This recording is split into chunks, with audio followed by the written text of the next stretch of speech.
setting is a park, a bench, some trees, birdsong in the distance. Adam, tall with a red beard, sits on the bench, watching the women go by. We can't see these women, but he can, and God, are they something! Our hero scrolls through a phone and wears a brand new t-shirt with Shepherd Fairy's portrait of Obama in red and blue. From somewhere unseen, a dog barks. Adam speaks to no one in particular. There's only 3 days a week when you can have an affair. Fridays and Saturdays are out because that's when you're expected to do things with your partner. Tuesdays are when you get dragged to the movies, since that's when they're cheap. And Sundays are a terrible time. Everyone's out on Sundays. That only leaves Mondays, Wednesdays, or Thursdays. Pina and I chose Wednesdays. I suppose we could have stolen other times, but you can't see your mistress more than once a week. If you're doing that, you might as well get a divorce. Pause. Someone approaches. Like Adam, he's tall and red-bearded. He has the same t-shirt, although his one is faded and tattered around the collar. The newcomer has the latest iPhone and uses the flashlight to guide the way. Adam tries to go on. Anyway, we had Wednesdays and we had the motel, but we wanted something that was entirely ours. That's why we bought a dog. All right, says the newcomer, that's enough. She stayed at Pina's place and Pina brought her on Wednesdays when we met. This is my life, says the other man. Have you no shame? Adam is undone. He loses focus. As he forgets what to say, he's pulled from the park and into the here and now. Adam stops being Adam. He's once again the actor named Martin Smith. Around him, the theatrical illusion melts. The park is fake trees and plastic foliage. The birdsong is on a loop. The stage is lit like Wednesday afternoon, but elsewhere the theatre is dark. Martin is flustered. He was taught that the show is supposed to go on, but how can the show go on when someone has walked right into the scene? Sorry, he calls out. What's this all about? In the tech booth, Elena has been working with the stage manager to fix a lighting cue. Now she glances up, having missed the intruder's approach. There's a microphone that lets her voice fill the theatre as if she's God, and she tries to mimic the celestial authority by deepening her voice. Adam, she yells, get the hell off the stage. Both Martin and the intruder jerk. Martin, who has been playing a man called Adam, is used to responding to the name. But the intruder's name is also Adam, and he's used to it too. Elena bursts from the tech booth and heads for the stage. When she cast him, Elena told Martin the play was based on real life. Looking at this Adam, the Adam, Elena guesses Martin finally knows why she asked him to grow his beard. Why are you even doing this? Says Adam. It's a good play, Martin replies. You're a really good part. Adam! Elena's big and broad, a former water polo champ with wide shoulders and a strict face. She draws herself tight, as if she's about to seize the ball and win the game. This is a closed rehearsal. The stage door was open. Sighing, Elena calls into the theatre. Everyone might as well take a break.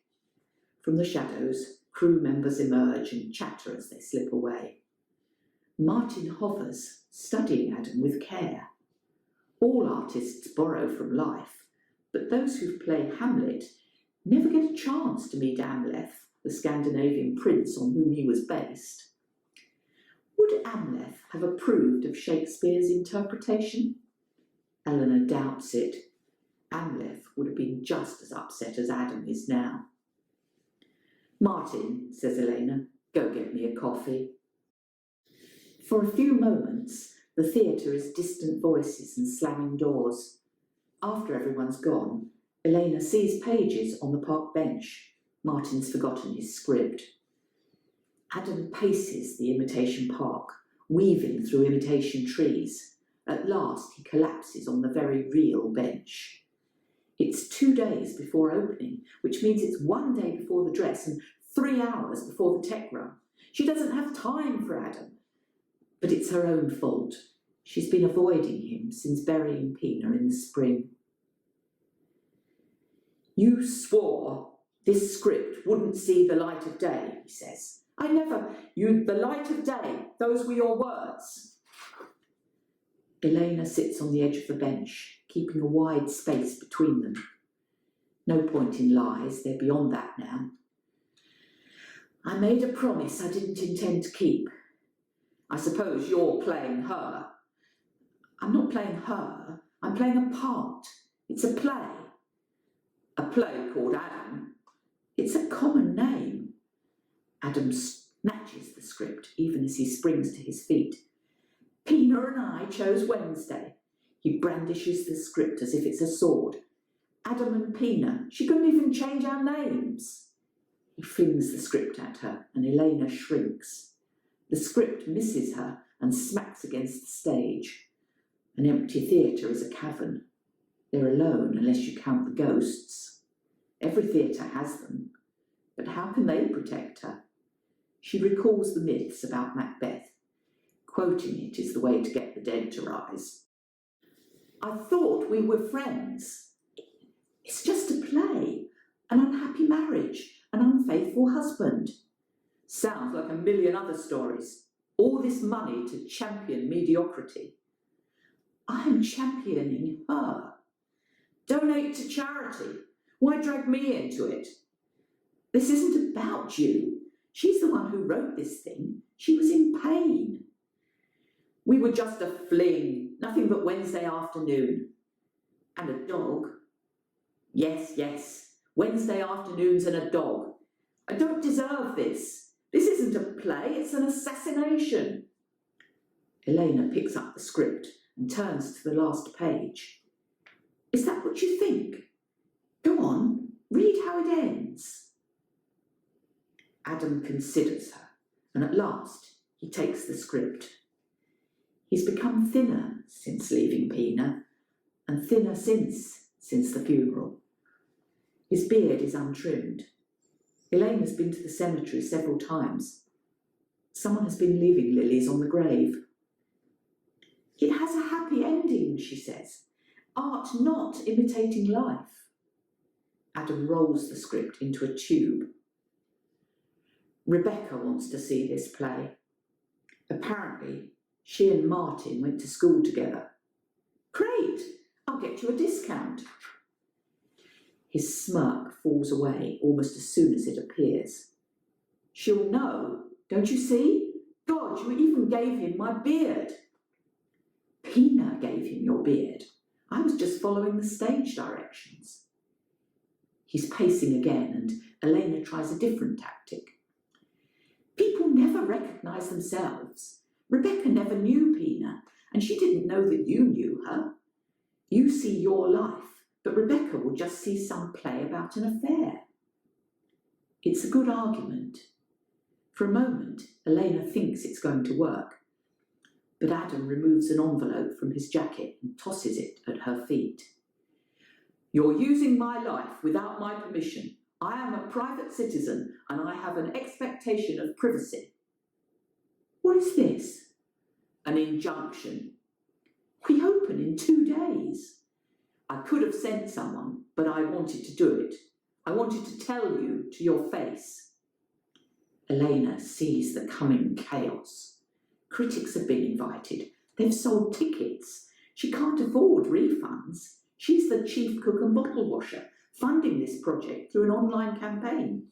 "Help me produce my sister's last play." People will want their money back. Money already spent on fake trees. "What are you going to tell Rebecca when she asks why you spent so much on lawyers?" "My lawyers are on a retainer. It won't even come up." "You think she won't find out?" "I can promise you she will." Now it's Adam's turn to clench. He seems dishevelled. His shoes are dirty, his cuffs torn. She's heard his company has been having problems. A man on the eve of destruction, always the most dangerous sort. You say this about honouring her, says Adam, but this is just revenge because I chose her instead of you. For the love of God! Elena crumples the letter and throws it back at him. Don't be such a narcissist. You're pathetic. You're the one issuing threats. Is this about money? What will it take? Probably because it is partly about money. Hasn't she just been thinking about the refunds? Elena leaps into the role of the injured party. Money? What do you think I am? You hurt her, Adam. You said you wouldn't leave Rebecca, and she believed you, and I had to listen to it every day, on the phone, in the coffee shop. She came to live with me. Do you know that? Her and your damned dog, the dog that was meant to belong to both of you, but which you forgot about as casually as you forgot about her. She loved you, and she died for you. And who found her? Was it you? No, it was your dog. He barked so much that the neighbours called. I had to come home, and there she was. And now all I have is this play.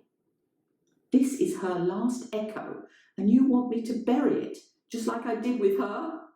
Do you honestly think I would do that?